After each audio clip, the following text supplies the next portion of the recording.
ಈ ಆಷಾಢ ಮಾಸ ಅಂತ ಬಂದರೆ ಯಾವುದೇ ರೀತಿ ಮಂಗಳ ಕಾರ್ಯ ಮಾಡಬಾರ್ದು ಅಂತ ಹೇಳ್ತಾರೆ.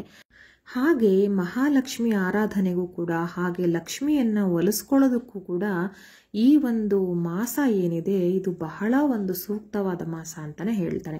ಹಾಗೆ ಈ ಮಾಸದಲ್ಲಿ, ಅದರಲ್ಲೂ ಆಷಾಢ ಶುಕ್ರವಾರದಲ್ಲಿ ವಿಶೇಷವಾಗಿ ನಾವು ಲಕ್ಷ್ಮೀ ಪೂಜೆನ ಮಾಡಿದ್ರೆ ತುಂಬ ಒಳ್ಳೆಯದು.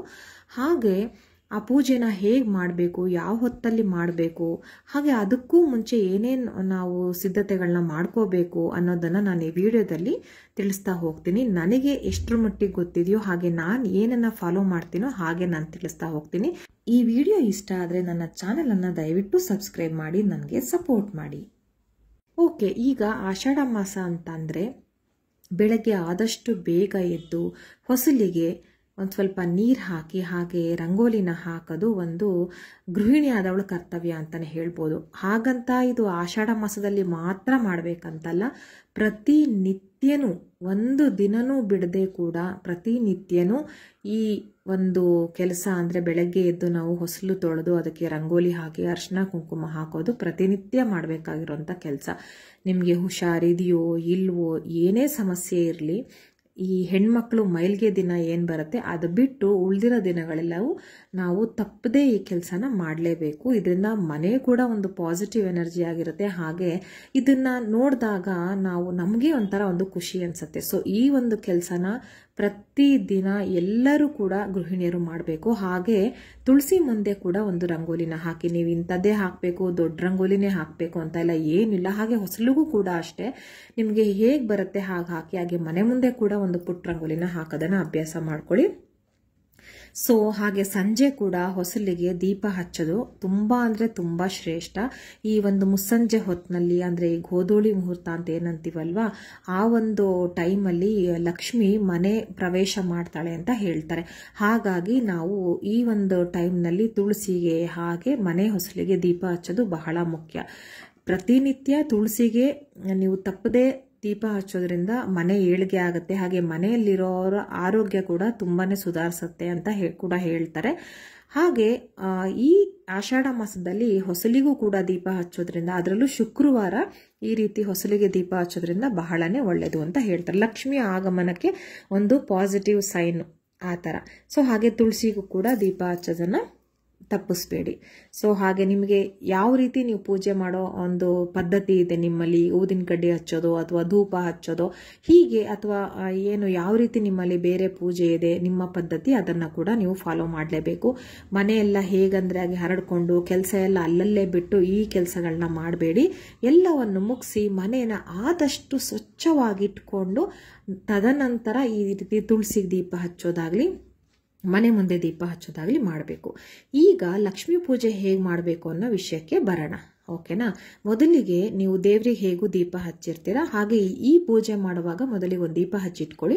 ಆಮೇಲೆ ಒಂದು ತಟ್ಟೆನ ತಗೊಳ್ಳಿ. ಈ ರೀತಿ ತಾಮ್ರದ ತಟ್ಟೆನೋ ಅಥವಾ ಹಿತ್ತಾಳೆ ತಟ್ಟೆನೋ ತಗೊಳ್ಳಿ. ಸ್ಟೀಲ್ ಅಂತೂ ಖಂಡಿತ ಬೇಡ. ಹಾಗೂ ಇಲ್ಲಾಂದ್ರೆ ಒಂದು ಮರದ ಪೀಸ್ ಮೇಲಾದರೂ ಇಟ್ಕೊಳ್ಳಿ. ಆಮೇಲೆ ಈ ರೀತಿ ವೀಳ್ಯದೆಲೆನ ತಗೋಬೇಕು. ಓಕೆನಾ? ಆ ದೀಪ ನಾವು ಪೂಜೆ ಮುಗಿಸೋವರೆಗೂ ಆ ದೀಪ ಪೂರ್ತಿಯಾಗಿ ಉರಿತಾನೆ ಇರಬೇಕು. ಸೊ ಆಮೇಲೆ ಎಲೆನ ತಗೊಳ್ಬೇಕು. ಆ ರೀತಿ ತಾಮ್ರದ ತಟ್ಟೆನಲ್ಲಿ ಎಲೆನ ಇಟ್ಕೋಬೇಕು. ಅದ್ರ ಮೇಲೆ ನೀವು ಲಕ್ಷ್ಮಿ ಕಾಯಿನ್ ಬರುತ್ತಲ್ವ, ಅದನ್ನ ಕೂಡ ಬೇಕಿದ್ರೆ ಇಟ್ಕೋಬಹುದು. ಅಥವಾ ಈ ರೀತಿ ನಾನೀಗ ಇಟ್ಟೆ ಗೊತ್ತಾ, 5 ರೂಪಾಯಿ ಕಾಯಿನು, ಅದರಲ್ಲೂ ಸ್ಟೀಲ್ದು ಬರುತ್ತೆ, ಅದು ಆ ಥರ ಬೇರೆ ಮೆಟಲ್, ಅದನ್ನು ಇಡಬೇಡಿ ದಯವಿಟ್ಟು. ಈ ರೀತಿ ತಾಮ್ರದ ಕಾಯಿನನ್ನು ಇಟ್ಕೊಳ್ಳಿ. ಹಾಗೆ ಒಂದು ಹೂವನ್ನು ಕೂಡ ಇಟ್ಕೋಬೇಕು ಆ ಟೈಮ್ನಲ್ಲಿ. ಇದು ಆಷಾಢ ಶುಕ್ರವಾರದಲ್ಲಿ ಮಾಡುವಂಥ ಮುಖ್ಯವಾದ ಪೂಜೆ. ನೀವು ಬೇರೆ ದಿನ ಶುಕ್ರವಾರಗಳಲ್ಲಿ, ಅಮಾವಾಸ್ಯೆಗಳಲ್ಲಿ ಕೂಡ ಮಾಡ್ಬೋದು. ಹಾಗೆ ಇದಕ್ಕೊಂದು ಕೈ ಮುಗಿದು ಹಾಗೆ ಜ್ಯೋತಿಗೂ ಕೂಡ ಒಂದು ನಮಸ್ಕಾರ ಮಾಡಿಕೊಂಡು ಮೊದಲಿಗೆ ಗಣಪತಿಯನ್ನು ಸ್ಮರಣೆ ಮಾಡಬೇಕು. ಇದು ಯಾವುದೇ ನೀವು ಪೂಜೆ ಮಾಡಿದ್ರೂ ಮೊದಲಿಗೆ ಗಣಪತಿ ಸ್ಮರಣೆ ಮಾಡೋದು ಒಂದು ಪದ್ಧತಿ. ಅದಾದ ನಂತರ ನೀವು ನಿಮ್ಮ ಮನೆ ದೇವರಿಗೆ ನಮಸ್ಕಾರ ಮಾಡ್ಕೊಳ್ಳಿ. ಇದಕ್ಕೂ ಮುಂಚೆ ನೀವು ಮನೆ ದೇವರಿಗೆ ದೀಪ ಹಚ್ಚಾಗಿರಬೇಕು, ಅದ್ರ ಪೂಜೆ ಆಗಿರಬೇಕು. ಸೊ ಮೊದಲಿಗೆ ಶುರು ಮಾಡೋದಾದರೆ ಮೊದಲಿಗೆ ಆ ಕಾಯಿನ್ ಮತ್ತು ಎಲೆಗೆ ತಾಗೋ ಹಾಗೆ ಮೊದಲಿಗೆ ಅರಿಶಿಣದಿಂದ ಶುರು ಮಾಡಬೇಕು. ನಾನಿಲ್ಲಿ ಕುಂಕುಮಾರ್ಚನೆ ಮಾಡ್ತಾ ಇದ್ದೀನಿ. ವಿಶೇಷವಾಗಿ ಇದು ತುಂಬ ಅಂದರೆ ತುಂಬ ಒಳ್ಳೆಯ ಫಲ ಕೊಡುತ್ತೆ. ಹಾಗಾಗಿ ಆಷಾಢ ಶುಕ್ರವಾರದಲ್ಲಿ ಕುಂಕುಮಾರ್ಚನೆ ಮಾಡೋದು, ಅದರಲ್ಲೂ ಅಷ್ಟೋತ್ತರ ಲಕ್ಷ್ಮೀ ನಾಮಾವಳಿ ಏನಿದೆ ಅದನ್ನು ಹೇಳ್ತಾ ಕುಂಕುಮಾರ್ಚನೆ ಮಾಡೋದು ತುಂಬಾ ಒಳ್ಳೆಯದು. ಸೊ ನೋಡಿ, ನಾನು ಈ ರೀತಿ ಪೇಪರ್ನಲ್ಲಿ ಬರೆದಿಟ್ಕೊಂಡಿರೋದು ತಗೊಂಡಿದ್ದೀನಿ. ನೀವು ಬೇಕಾದರೆ ಮೊಬೈಲಲ್ಲಿ ಇರೋದನ್ನು ಕೂಡ ಹಾಕ್ಕೋಬೋದು, ಅಥವಾ ಅದ್ರ ಬುಕ್ ಇದ್ದರೆ ಬುಕ್ಕಲ್ಲಾದರೂ ಓದ್ಬೋದು. ಮಹಾಲಕ್ಷ್ಮಿ ಅಷ್ಟೋತ್ತರ ಆಗಿರ್ಬೋದು, ಅಥವಾ ಸಹಸ್ರನಾಮ ಇರ್ಬೋದು, ಅಥವಾ ಲಕ್ಷ್ಮೀ ಅಷ್ಟೋತ್ತರ, ನಿಮ್ಗೆ ಹೇಗಾಗತ್ತೆ ಹಾಗೆ. ಆ ನಂತರ ಒಂದು ಸ್ವಲ್ಪ ಕುಂಕುಮನ ತಗೊಳ್ಳಿ. ಸೊ ಇದು ಶುರುವಾಗುತ್ತೆ. ನೀವು ಒಂದೊಂದು ಅದ್ರ ನಾಮ ಹೇಳ್ತಾ ಬಂದ ಹಾಗೂ ನೀವು ಕುಂಕುಮನ ಹಾಕ್ತಾ ಬರಬೇಕು. ಇಲ್ಲಿ ನೀವು ಅಷ್ಟೋತ್ತರನೇ ಮಾಡಬೇಕು ಅಂತ ಏನಿಲ್ಲ. ಸಹಸ್ರನಾಮ ಮಾಡ್ಬೋದು, ತ್ರಿಶತಿ ನಾಮಾವಳಿ ಅಂತ ಮಾಡ್ತಾರೆ, ಅದನ್ನು ಮಾಡ್ಬೋದು. ನಿಮಗೆ ಯಾವ್ದು ಅನ್ಸುತ್ತೆ ಅದು ಮಾಡ್ಬೋದು.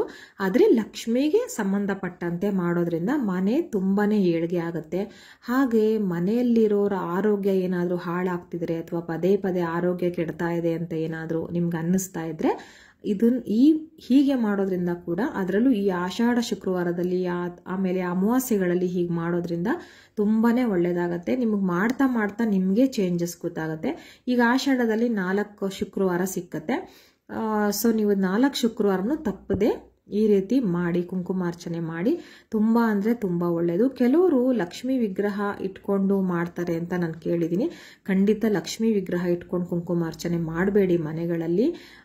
ಈಗ ಮುಖದ ಮೇಲೆ ಕುಂಕುಮ ಎರಚಿದ್ರೆ ಹೇಗಿರುತ್ತಲ್ವಾ, ಆ ರೀತಿ ಆಗುತ್ತೆ. ದೇವಸ್ಥಾನಗಳಲ್ಲಿ ಅಂದರೆ ಪ್ರಾಣ ಪ್ರತಿಷ್ಠೆ ಎಲ್ಲ ಆಗಿರುತ್ತೆ, ಅದು ಅಲ್ಲಿ ಏನೂ ತೊಂದರೆ ಇರೋದಿಲ್ಲ. ಬಟ್ ನಾವು ಮನೆಗಳಲ್ಲಿ ಮಾಡುವಾಗ, ಅದರಲ್ಲೂ ಹೆಣ್ಮಕ್ಳು, ನಾವು ಈ ರೀತಿ ಕುಂಕುಮಾರ್ಚನೆ ಮಾಡುವಾಗ ದೇವಿ ಮುಖಕ್ಕೆ ಆ ರೀತಿ ಹಾಗೆ ಡೈರೆಕ್ಟಾಗಿ ಕುಂಕುಮಾರ್ಚನೆ ಮಾಡಬಾರ್ದು. ಹಾಗಾಗಿ ಈ ರೀತಿ ವೀಳ್ಯದೆಲೆ ಅಥವಾ ಲಕ್ಷ್ಮಿ ಕಾಯಿನ್ಸ್ ಎಲ್ಲ ಏನು ಬರುತ್ತೆ ಅದನ್ನು ಕೂಡ ಇಟ್ಕೋಬೋದು. ಅದೇನು ಇಲ್ಲ ಅಥವಾ ನೀವು ಅದನ್ನು ತೆಗೆದು ಪೂಜೆಗೆ ಇಡೋಕ್ಕೆ ಇಷ್ಟ ಇಲ್ಲ ಅಂತ ಅಂದವರು ಈ ರೀತಿ 5 ರೂಪಾಯಿ ಕಾಯಿನ್ ಇಟ್ಕೊಂಡು ಕೂಡ ಮಾಡ್ಬೋದು.